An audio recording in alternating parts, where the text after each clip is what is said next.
நேயர்களே, இன்றைய வாஸ்து பகுதியில் தெற்கு திசையில் யார் யார் தலை வைத்து படுக்கலாம், எல்லா ரூமை பற்றி சொல்லுங்க ஐயா அப்படின்னு எல்லாம் கேட்டிருக்கீங்க.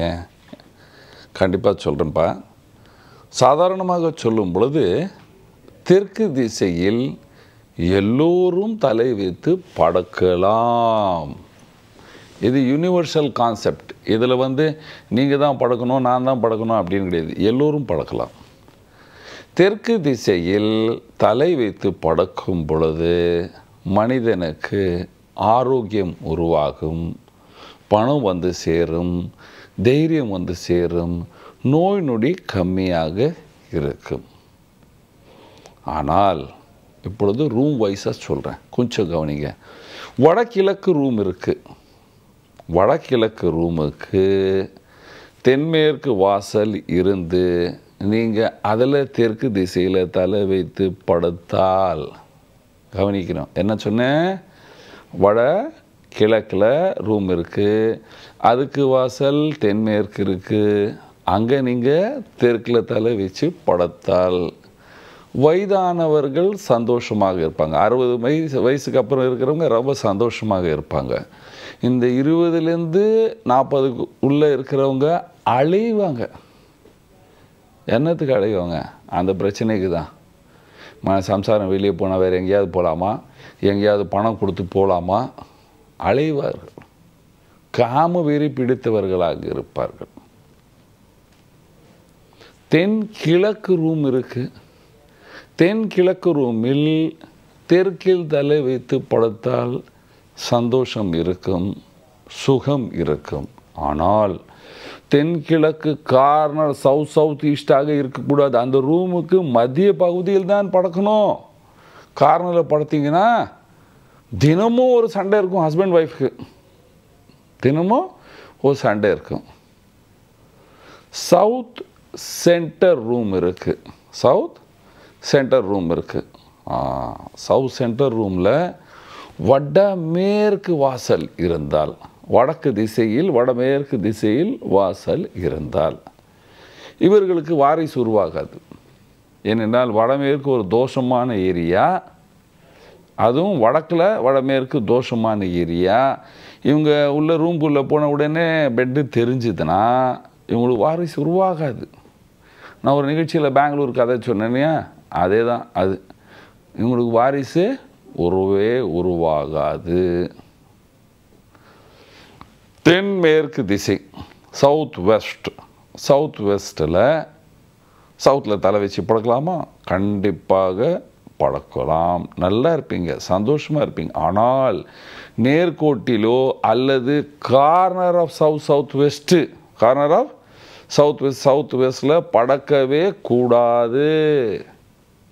எந்த காரியமும் நடக்காது.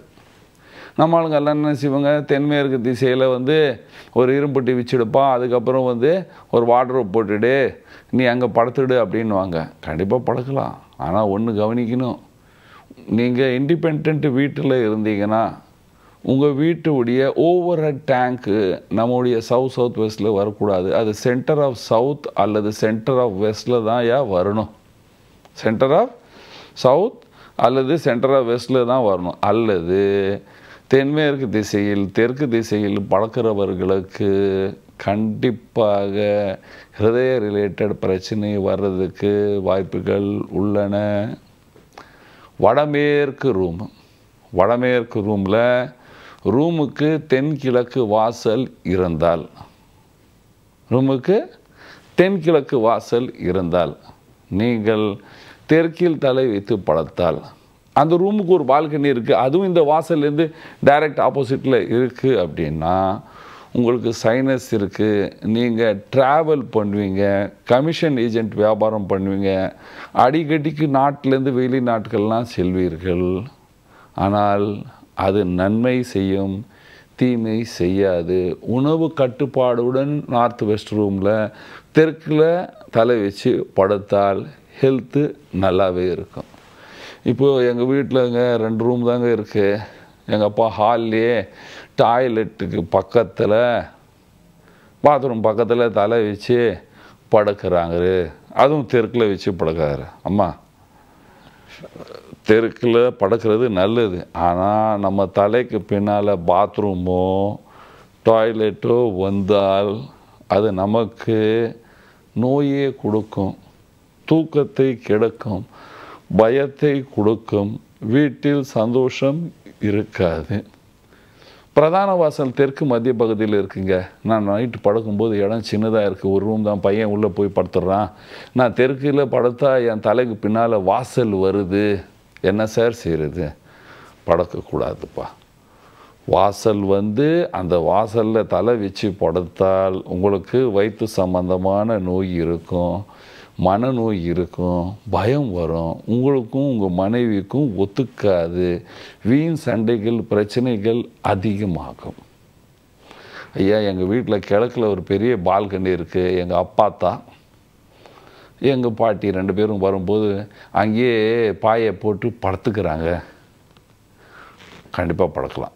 கிழக்கில் ஒரு பெரிய பால்கனி அல்லது காலியான இடம் இருக்கும் பொழுது வயதானவர்கள் கிழக்கில் தெற்கில் தலை வைத்து படுக்கலாம். காலைல சீக்கிரம் வச்சுப்பாங்க, சுறுசுறுப்பாக இருப்பாங்க. உங்கள்லேருந்து அவங்க நல்லா சுறுசுறுப்பாக இருப்பாங்க. கிழக்கில் தெற்கு திசையில் தலை வைத்து படுக்கிறவர்கள் ஏசி கேட்க மாட்டாங்க, ஏசி கேட்க மாட்டாங்க, நாங்கள் நல்லா இருக்கோம் அப்படின்னு தைரியமாக சொல்லுவாங்க. அதனால் அவர்களுக்கு நல்லது நடக்கும். வீட்டுக்கு தென்மேற்கு திசையில் பால்கனி இருக்குது, அங்கே யாரையும் படுக்க சொல்லாதீர்கள், அல்லது அவர்களுக்கு நோய் சேரும். தெற்கு திசையில் பால்கனி இருக்குது அல்லது காலியான இடம் இருக்குது, அதில் தெற்கில் தலை வச்சு படுத்தால் நோய் அதிகமாக வந்துடும். அதனால் தெற்கு திசையில் எல்லோரும் தலை வைத்து படுக்கலாம். ஆனால் படுக்கிற ரூமை கொஞ்சம் கவனிக்க வேண்டும், ரூமுடைய கலரை கவனிக்க வேண்டும். இந்த மாதிரி நீங்கள்லாம் செய்து கவனித்து கட்டி சந்தோஷமான நிம்மதியான வாழ்க்கையை வாழ வேண்டும். நன்றி, வணக்கம். தேங்க்ஸ் ஃபார் வாட்சிங் கடவுள் டிவி. இது போன்ற ஆன்மீக வீடியோக்களை தொடர்ந்து பார்க்க கடவுள் டிவி யூடியூப் சேனலை சப்ஸ்கிரைப் பண்ணுங்க. நோட்டிபிகேஷன்களுக்கு பெல் ஐகானை பிரஸ் பண்ணுங்க. லைக் பண்ணுங்க, ஷேர் பண்ணுங்க.